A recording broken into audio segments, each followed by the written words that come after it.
वो अपने आप को क्यों जन्नती बना रहा है और उसको दोस्ती क्यों कह रहा है, उसको काफिर क्यों कह रहा है, उसको सैयद क्यों कह रहा है, उसको क्यों। आपको एग्जैक्टली नजर आता है कि कोई क्या क्या क्यों क्यों कह रहा है, तो सही गलत भी नजर आ जाते हैं कि किसी का सही किसी के लिए गलत क्यों है। अब वो 200 जो खुदा हैं, एक मुस्लिम उलमा की नजर से वो 200 अंबिया नजर आते हैं उनको, यहां तक कि एक certain school of thought of Muslims believe कि राम वाज अ प्रॉफिट। क्यों? क्योंकि गॉड तो एक है। अब वो आपस में गुफ्तगू कर रहे हैं, लड़ाई झगड़े पे आ गई बात या बहस मुबासे पे आ गई है, तो फलसफी कहेगा कि यार देखो, तुम दोनों जितना मर्जी लड़ते रहो, तुम दोनों नतीजा नहीं निकाल सकते।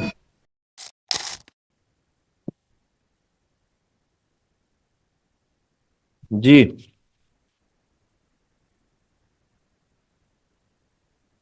अस्सलाम वालेकुम सर। वालेकुम अस्सलाम। सर अली अहमद। कैसे हैं आप? खैरियत से हैं? ठीक हैं? पहले फोन नहीं कनेक्ट हो रहा था। सर कुछ टेक्निकल ग्लिच है।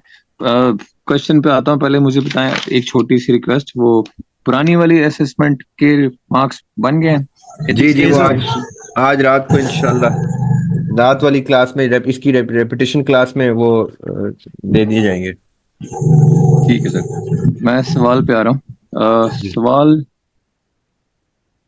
अ, अभी तक जो समझ में आया है, मेरे को कोई लेंस नहीं पहनी जब मैं एज ए फिलोसोफर दुनिया को परसीव कर रहा हूँ। ना यस। किसी रिलीजन की, ना ही किसी थॉट की। स्टेंसिल बिल्कुल क्लियर रखना है। यस। और सामने वाले के थॉट को उस वो किस लेंस से परसीव कर रहा है चीजों को, उस सबको रिस्पेक्ट देनी है एज अ फिलोसोफर।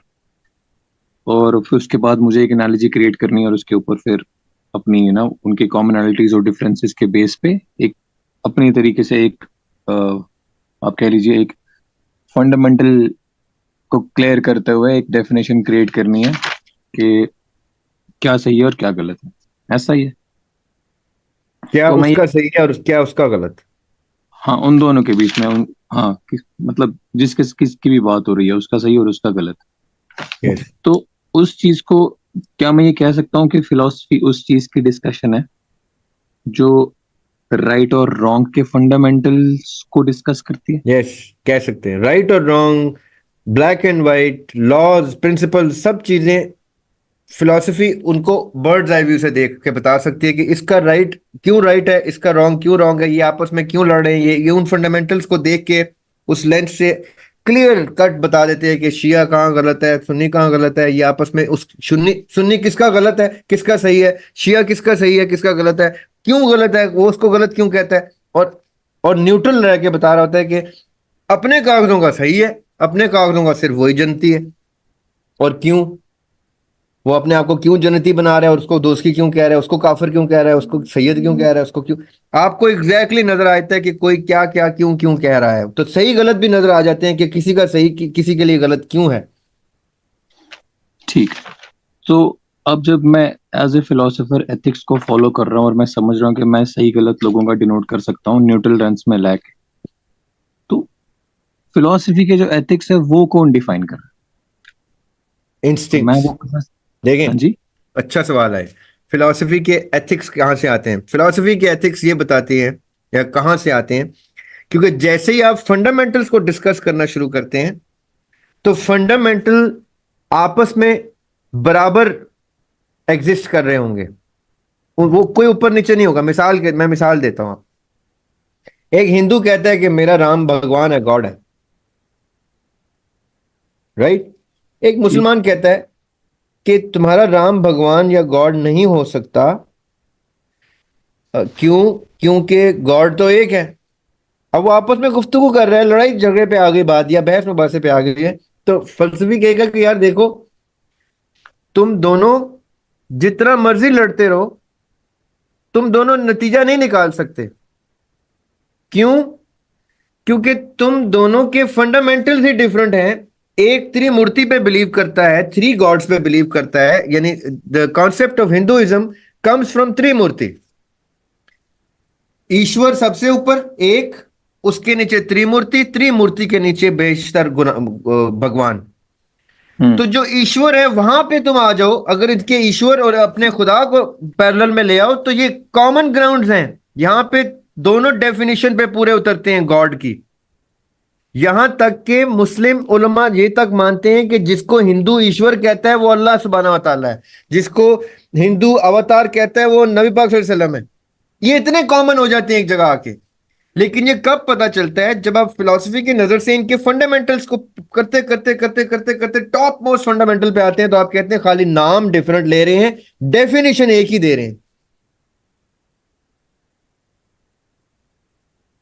अब वो 200 जो खुदा है, एक मुस्लिम उलमा की नजर से वो 200 अंबिया नजर आते हैं उनको। यहां तक कि एक certain school of thought of Muslims believe कि Ram was a prophet. How strange is that? हाँ सर, प्लीज। उनकी जी। Sorry sorry sorry to interrupt, please continue. नहीं नहीं नहीं नहीं, अब बोले। मैं आपकी बात समझ गया सर। आपने एक वर्ड इस्तेमाल किया था, आपने बोला था इंस्टिंक्ट्स। हाँ, इंस्टिंक्ट्स। अब इंस्टिंक्ट्स मैंने क्यों बोला है? आपकी इंस्टिंक्ट आपको बताती है कि जहां आप बायस हो रहे होंगे ना, वहां आप गलत हो रहे हो।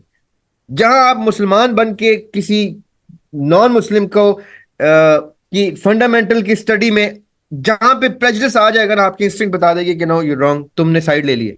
तुम न्यूट्रलिटी से नहीं निकलेंगे। ये इंस्टिंक्ट्स की एथिक्स आपको बताएंगी। जहां आप किसी एक की तरफ टिल्ट हुए, एज अ फिलोसोफर और एज अ रिसर्चर, आपको पता चल जाएगा कि आप कहीं ना कहीं मुकल्लिद हो गए किसी के। लेकिन इंस्टिंक्ट्स तो सर ये डिफाइन नहीं करती हमारी स्कूल ऑफ थॉट और हमारे फंडामेंटल्स और इन सारी चीजों के साथ। ये वो लूप बनता हुआ दिखाई दे रहा है मुझे। जी मतलब जी जी मेरे जी। इंस्टिंक्ट एट द कैसे एंड डिफाइन देखें, होते हैं? एट द एंड हम क्रिएटर, क्रिएशन और क्रीचर से बाहर नहीं निकलेंगे, ये ऐसा लूप है। इन द एंड हम फंसेंगे वहीं जाके। राइट। ये हमें मानना पड़ेगा कि क्रिएटर है ही है, चाहे वो एथियस्ट का अपना मगज उसका क्रिएटर है, चाहे वो बिलीवर का गॉड क्रिएटर है। हम इस इन तीन सतह से बाहर नहीं निकल सकते। फिर बिलीवर, मैंने इसीलिए कहा कि बेसिक क्लासिफिकेशन ऐसी रहेंगी कि इससे ऊपर कोई चीज एग्जिस्ट नहीं कर रही होगी। ये सबसे ऊपर ये तीन क्लासिफिकेशन आ रही होंगी। फिर डेमोग्राफिक स्ट्रेटा में बिलीवर नॉन बिलीवर ही आएंगे। फिर बिलीवर में मोनोथीस्ट पॉलीथीस्ट ही आएंगे। फिर नॉन बिलीवर में एथियस्ट ही आएंगे। तो मतलब कि एक जगह जाके ये लूप कहीं ना कहीं रेपिटेशन में जाएगा ही जाएगा। लेकिन ठीक। आपका प्रेजुडिस और आपका बायस आपको इंस्टिंक्ट बता देगी कि तुम इस तरफ मुसलमान हो गए हो, या तुम शिया हो गए हो, या तुम सुन्नी हो गए हो। तो आपकी एथिक्स ऑफ फिलॉसफी जो है, उसका मीटर हमेशा आपका कॉन्शियंस ही रहेगा। और कॉन्शियंस ही एक बेसिक फिल्टर है इंस्टिंक्ट्स का। उसके अलावा मुझे तो आज तक अपने अंदर अपने जमीर के अलावा इंस्टिंक्ट्स का कोई मीटर नजर नहीं आया, स्टैंडर्ड नजर नहीं है। स्टैंडर्ड अगर है इंस्टिंक्ट्स का, तो वो कॉन्शियंस ही है, जो आवाज देता है, जो ठाठे मारता है, जो जगाता है, मलामत करता है कि तू भाई की साइड ले रहा है, या तू बाप की साइड ले रहा है, या तू दोस्त की साइड ले रहा है। वो कॉन्शियंस ही बता रहा होता है कि आप प्रेजुडिस और बायस कहाँ पे लेके आए हैं।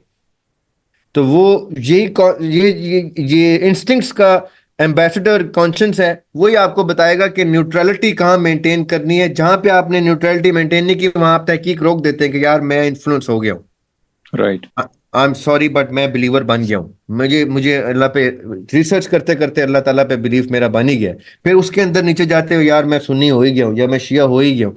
कहीं ना कहीं आप जाके अपना एक बायस रिकग्नाइज कर ही लेते हैं शीशे में कि मैं कहाँ पे अपने आप को जितना मर्जी रिसर्चर बन जाऊं, मेरा बायस नजर आ जाता है मैं कहाँ पे होता हूँ।